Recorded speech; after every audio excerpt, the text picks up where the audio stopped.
Bennett? Rodrigues and Bennett are in. Just what does that give you? Stolarz out but he was backing up.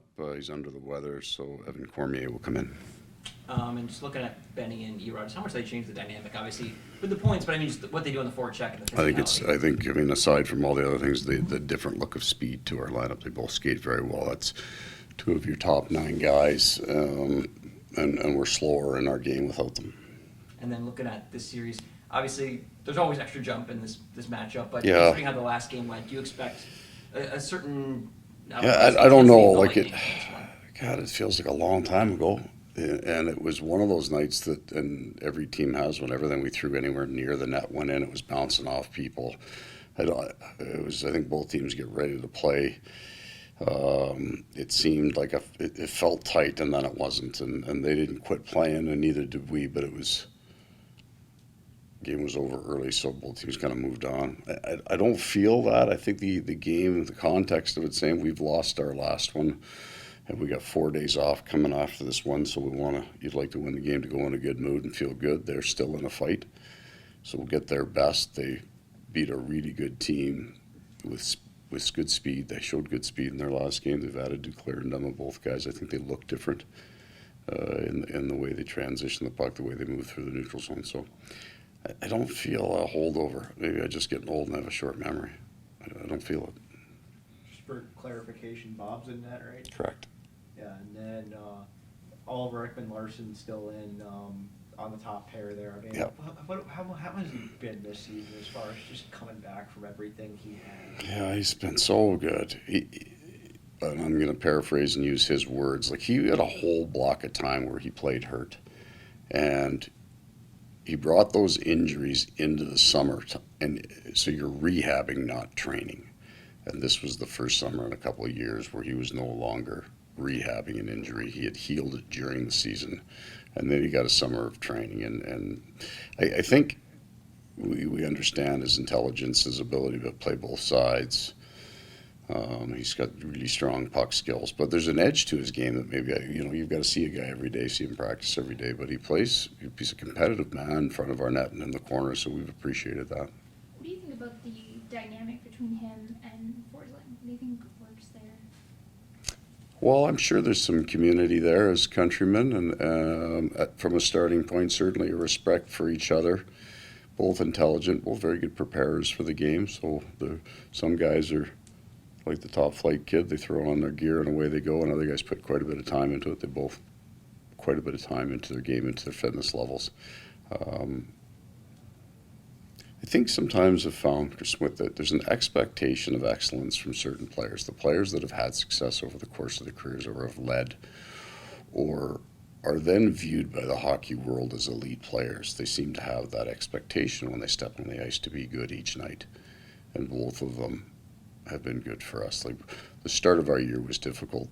Both of those defensemen, but also Sam Bennett, who in the defensive zone, it's like 3 defensemen gone when you lose a centerman, right? Those are critical pieces to the way you defend. They were really, really important. He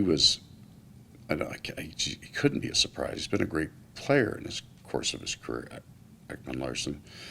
But the combination of the two was critical for us surviving. Like in the offensive zone too, even when he's on the bottom pair, it seems like he's always finding a way to produce, and he's having his best offensive season since the big one. Yeah, we're fortunate here when a player goes out on the bottom pair, and they do come out in the 3-hole quite a bit. They are also coming out with Lusterin and Lundell and now Rodrigues. So there's some puck skills there. It's not every team is built differently. We don't have a checking line in the 3-hole. We've got, now they can check, but we've got a hybrid line there that can produce as well.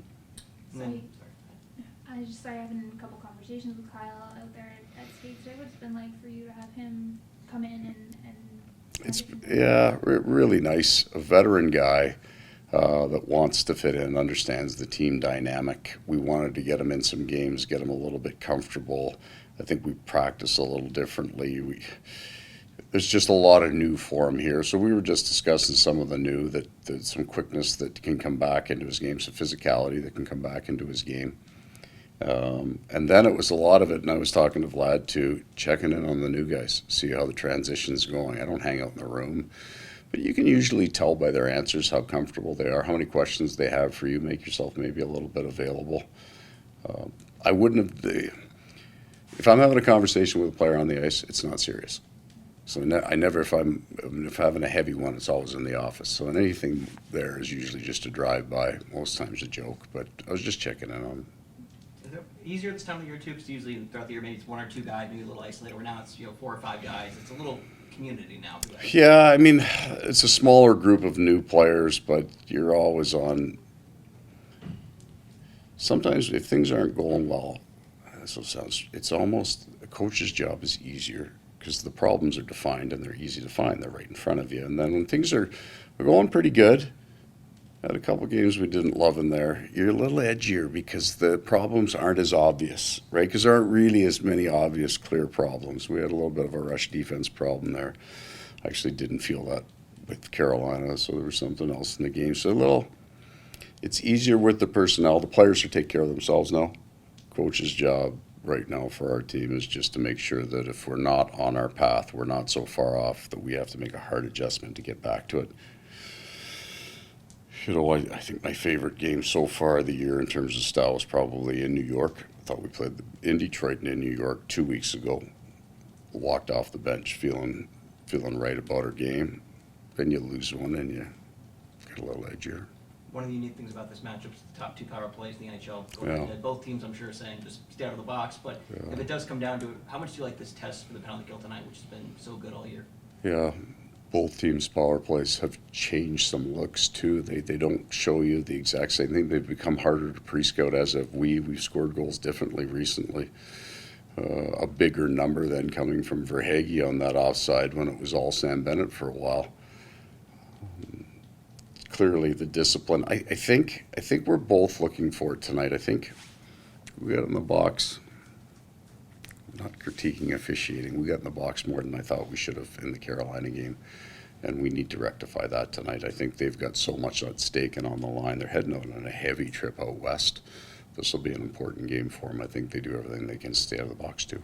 I mean, going back to Kyle, you have a guy who has a skill set to play third line minutes, but also it seems like he's taken being out of the lineup well too. I mean, He knew that coming in. So those conversations, all the big conversations happened before, and an understanding. He's a very close relationship with Sam Reinhart, so he's got a conduit into our room. When he comes in, there's a possibility not just in the lineup, but kill penalties, and he's on the power play. So there's a role for him.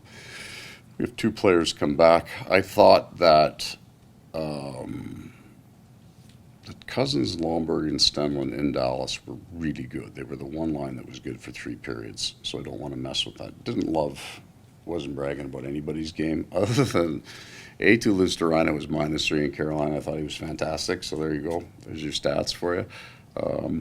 But that's kind of why I didn't move Kyle down and take somebody else out. I thought that Cousins and Lomberg in Dallas were very, very good and had told them so, and I'd like them to get back to that tonight. Thanks, Coach. Thanks, Coach. Okay, are we doing this? Yeah.